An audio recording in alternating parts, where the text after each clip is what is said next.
नमस्कार, माझे नाव धीरज रमेश आहे। मी जिल्हा परिषद उच्च प्राथमिक शाळा साळुंखे येथे शिकतो। मी विकसित भारत बिल्डिंगमध्ये भाग घेतला आहे। माझा विषय आहे गावातील पिण्याच्या व उपयोगी पाण्याच्या समस्या। पाणी म्हणजेच जीवन। वापरातील पाण्याचा सुयोग्य उपयोग करणे ही आज काळाची गरज बनली आहे। दैनंदिन कामात पाणी हा अविभाज्य घटक आहे, तरीही पाण्याचा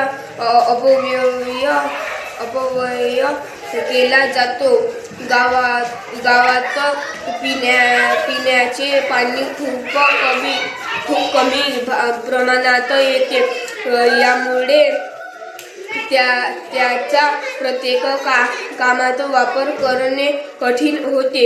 ढवळ पाणी आल्यामुळे गावातील मुले, बालक, गर्भवती महिला, पुरुष व सामान्य नागरिकांना अनेक बिमारीचा सामना करावा लागतो।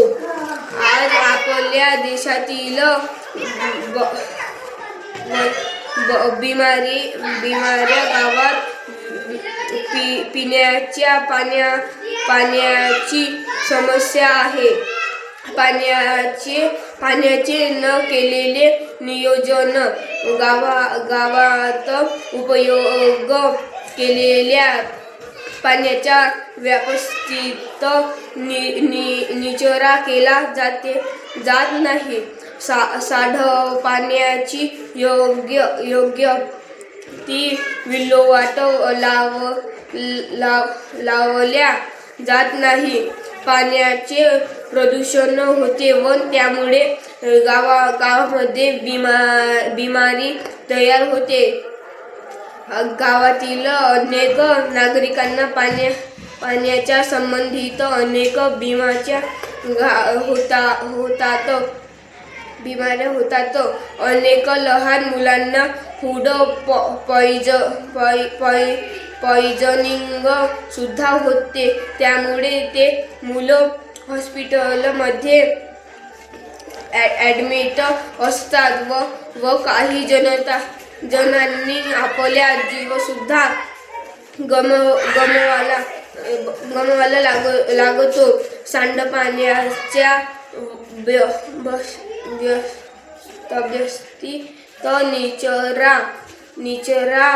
निचरा करणे व विल्हेवाट न लावणे, नळाच्या पाईप लाईन काठी वजनाने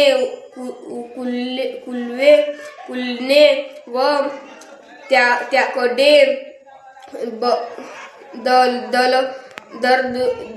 दुर्लक्ष करणे, पाण्याचे प्रदूषण होणे,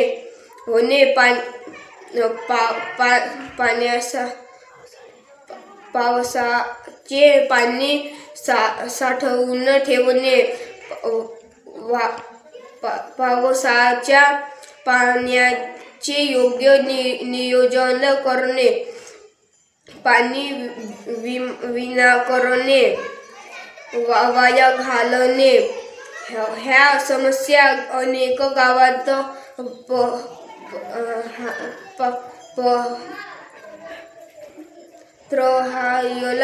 राहायला मिळतात। गावातील अनेक नागरिकांना ह्या समस्यामुळे खूप त्रास सोसावा लागतो। लहान मुलांना फूड पॉइझनिंग होते, तसेच कॉलरा, डायरिया, डिसेंटरी यासारखे